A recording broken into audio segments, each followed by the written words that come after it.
This is Jordan Tower with JT News. Make sure you smash that like button, smash that subscribe button. Let's get right into the news. All right, so we got T.I. Young Jock reacts to T.I. and Boosie. He says, I don't even know if this is real. This might not even be real. Now, we talked about this last night, but it's true. Who knows if this is real?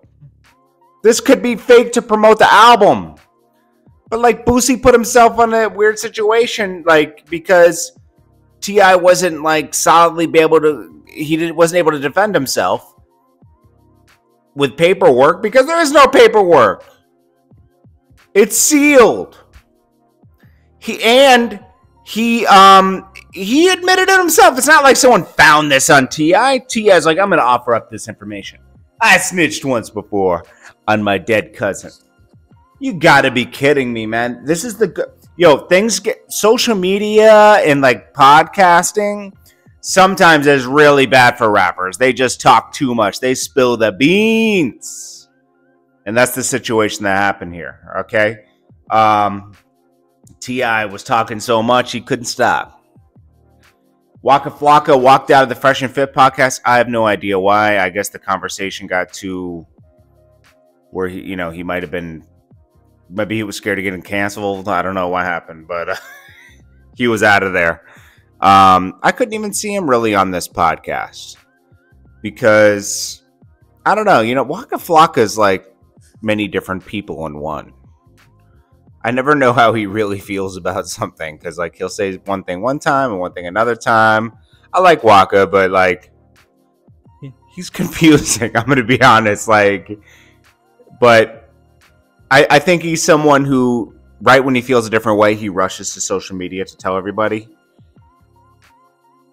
When we're human beings with different emotions, and the way he might feel one day, he might not feel 6 months from now. And, that'll be his excuse, and that's fine. But you shouldn't tell social media because it's okay to change your mind. That's who we are as human beings. Offset teases a song that was never released with I Swear Vezo and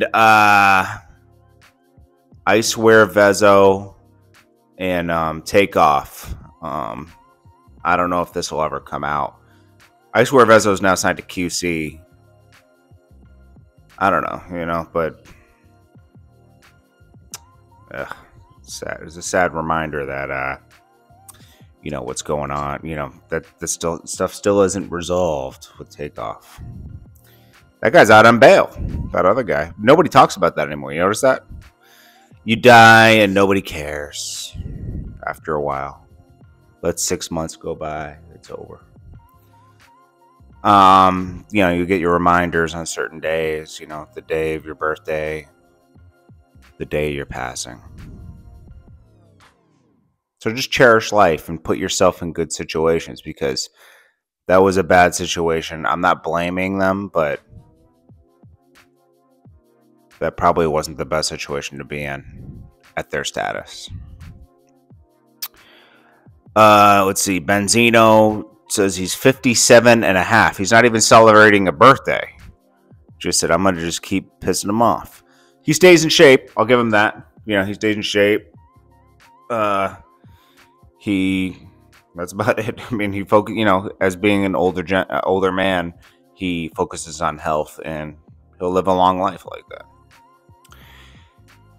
There's nothing bad to say. I mean, him and Whack 100 have been going through it and dissing each other, but Benzino does too much. So does Whack 100. They just do a little too much. Ice Spice says she's never dated a gangster. She prefers the good guys, like Smiley from.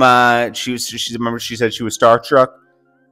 Smiley from Drake's Crew. This picture says a million words that I can't even describe. But she's tied in. Hey, man, back-to-back PJs for the homies. Little Baby. Y'all guys sent y'all homies back home on Spirit Airlines. Little Baby gets everybody private jets. Little Baby spends his money like he's not going to be living the rest of his life. You know how much money it costs to get 2 private jets?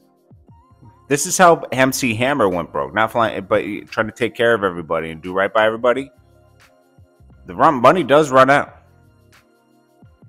It's scary. He's young too, so he hasn't experienced a downward spiral yet. I don't think he will for a while. Drake's about to do an album with him, I think, and save that career right there. Because I'm going to tell you something. Little Baby's last album wasn't as good as the other one before that. He needs a little booster. Ruby Rose changes her. So she had this like crazy, provocative Avi. And then she said, oh, okay, ready for Ramadan. I can do all things through Christ who strengthens me. This girl, it's sad, bro. She wants to stay. She can't rap. She finagled her way into being an Instagram model, OnlyFans model, and then attaching herself to different guys. She's making a lot of money doing it. I mean, but she's a finagler. But sometimes people do too much when they're finagling. Like they'll say anything just to get the to get, it's not tabloids anymore, to get blogs to post her. And this was the one this week. This guy said, you bent over covering your poom poom in your pic, talking about Ramadan. Exactly.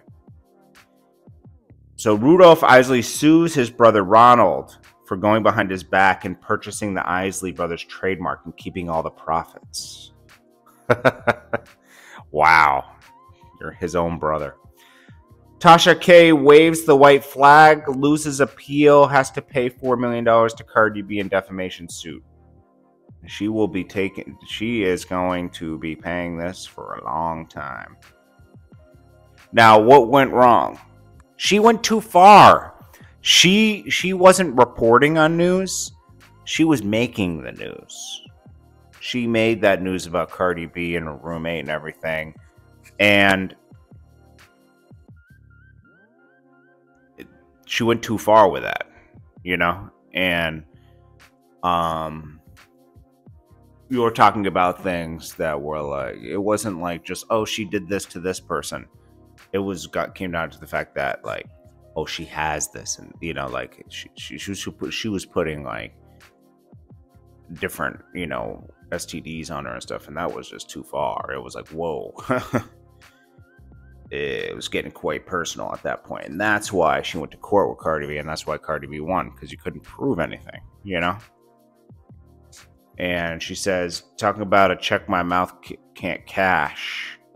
Cardi B and her team, she apologized to Cardi B and her team, and that was that.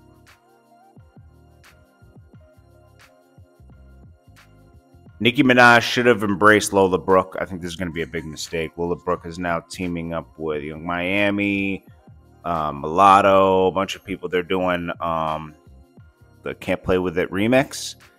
I'm surprised that Nicki Minaj didn't reach out to Lola Brooke and try to embrace her, because Lola Brooke is the best artist coming out of New York City right now.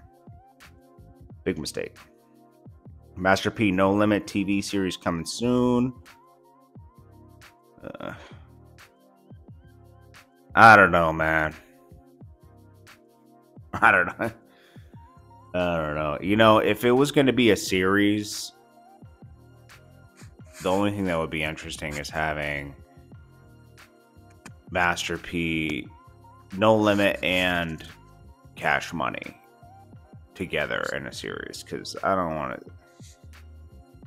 I don't know. What, are you going to do, a Wu-Tang thing? Like the Wu-Tang? It's not going to be that interesting. It'll be kind of interesting, like, to watch when you're bored.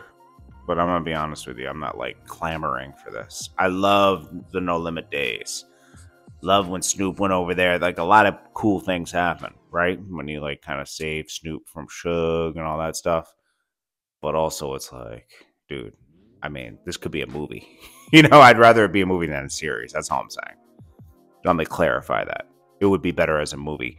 I think the BMF thing might have been better as like a 3-part movie, to be honest with you. You could have wrapped up Detroit in 2 hours. You could have wrapped up St. Louis in 2 hours, probably in Atlanta in 4 hours. So you could have done like a 4-part movie, to be honest. Just being honest. Love y'all. This is Jordan Tower with JT News.